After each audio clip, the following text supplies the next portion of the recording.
श्री कृष्ण भगवान के चरणों में नमन करते हुए श्री भगवद गीता छठा अध्याय प्रारंभ। श्री भगवान जी बोले, हे अर्जुन, जिसकी कर्म फल में आसक्ति नहीं और कर्मों को करता है वह सन्यासी और योगी है, और जिसने हवा नादि लौकिक कर्म छोड़ दिए हैं वह योगी नहीं है।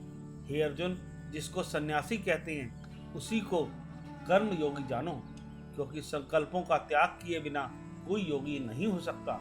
जो मुनि योग प्राप्ति की इच्छा रखते हैं उनके लिए उनका साधन कर्म ही है, और उनके योगी होने पर उनका ज्ञान पूर्ण होने का साधन उनके चित्त का समाधान है।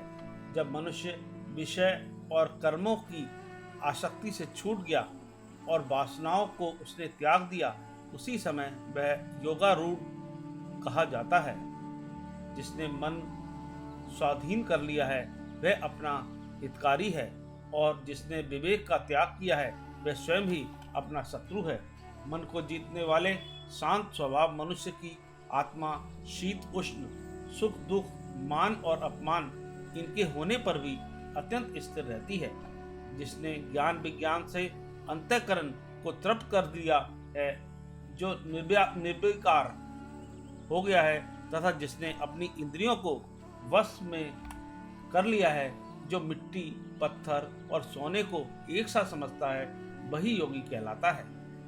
सुहृदय, मित्र, शत्रु, उदासीन, द्वेषी, मध्यस्थ, द्वेष करने योग्य, बंधु वर्ग, साधु और पापी, इन सब में जो समान दृष्टि रखता है वही श्रेष्ठ है।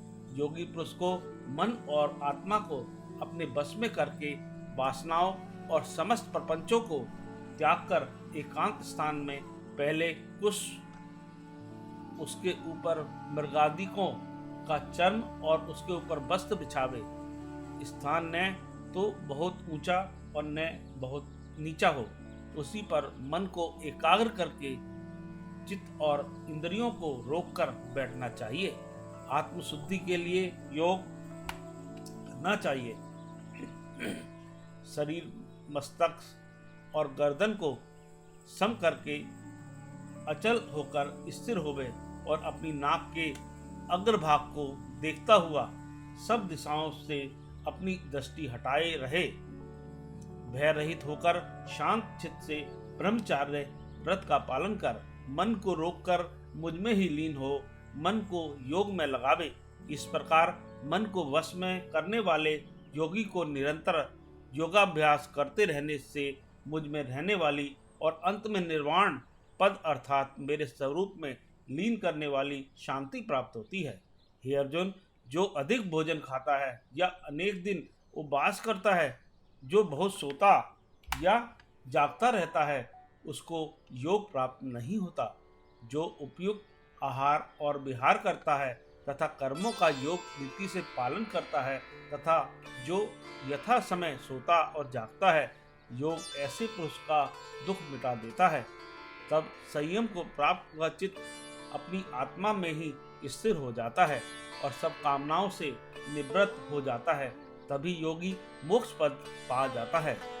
जिस प्रकार योगी अपने चित्त को निश्चल रखकर उसका संयम करता है और अंतःकरण की समाधि लगाता है, जिस जिस अवस्था में योगाभ्यास के कारण चित्त का वेग रुककर विषयों में पृथक होने लगता है, और जब शुद्ध अंतःकरण से आत्मा को ही देखकर आत्मा में ही संतुष्ट होता है, जिस अवस्था में वह अत्यंत सुख जो इंद्रियों द्वारा जाना नहीं जा सकता वरन केवल बुद्धि से जाना जाता है, अनुभव करता है।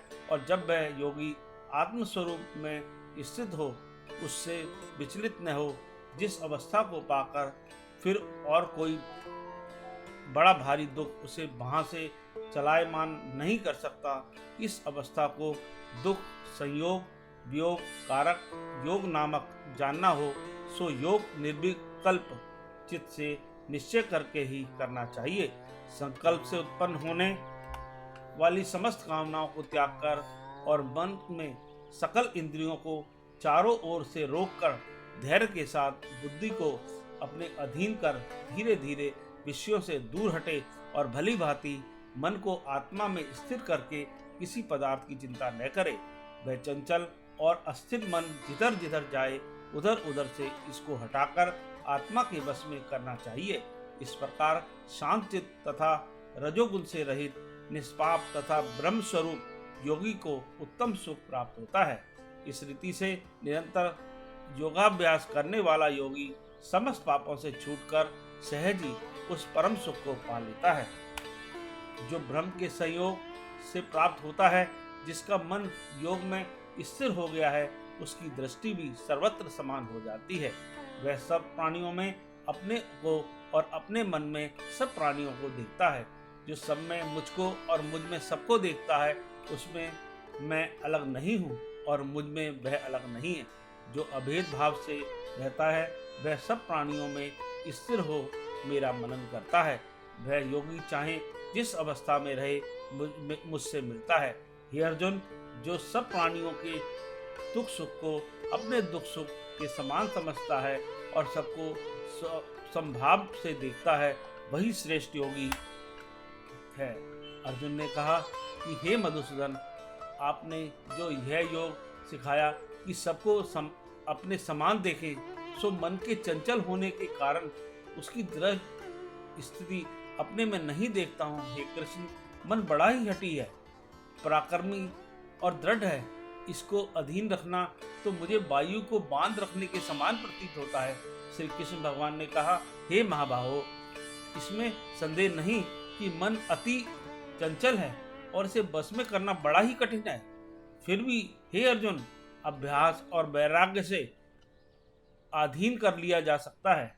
जिसका मन बस में नहीं उसको योग अत्यंत दुर्लभ है, ऐसा मत है। परंतु मन को बस में करने वाले प्रयत्न करते रहने से उपाय द्वारा इस योग को प्राप्त कर सकते हैं। अर्जुन ने कहा, हे श्री कृष्ण, जिसमें श्रद्धा तो है पर जो योग प्राप्त करने में सफल नहीं हुआ है और जिसका चित्त योग से विचलित हो गया है, वह योग सिद्ध नहीं पाने से किस गति को जा पहुंचता है। हे महाभाव, जिसका पहला आश्रय भी हो गया और ब्रह्म प्राप्ति भी नहीं हुई, वह दोनों उस ओर से भ्रष्ट होकर विच्छिन्न मेघ के समान नष्ट तो नहीं हो जाता। हे कृष्ण, मेरा यह संदेह आपको ही दूर करना पड़ेगा। इसको दूर करने वाला आपके अतिरिक्त अन्य कोई नहीं है। श्री भगवान बोले, हे तात पार्थ, उसका यहाँ नाश नहीं होगा और परलोक में भी नहीं होगा, क्योंकि उत्तम कार्य करने वाला मनुष्य बहुत दिनों तक पुण्यवाणों को प्राप्त होने वाले लोकों में वास करता है और वहाँ से फिर किसी पवित्र और धनवान के घर में जाकर जन्मता है, अथवा वह बुद्धिमान योगियों के ही कुल में जन्म पाता है। इस प्रकार का जन्म पाना भी इस लोक में बड़ा दुर्लभ है। बड़े श्रम और यत्न से जो योगाभ्यास करता है वह पापों से शुद्ध होकर अनेक जन्मों में प्रसन्न परिश्रम करके सफल होता है और परम गति को पाता है। बड़े बड़े तपस्वियों से योगी श्रेष्ठ हैं, ज्ञानियों से भी योगी श्रेष्ठ हैं। इसलिए हे अर्जुन, तुम योगी बनो। केवल मुझ में ही मन लगाकर मेरी प्राप्ति के लिए जो मेरा भजन करता है उसको समस्त योगियों के मध्य मैंने अत्यंत श्रेष्ठ माना है। इतनी सी भगवद गीता अध्याय समाप्त।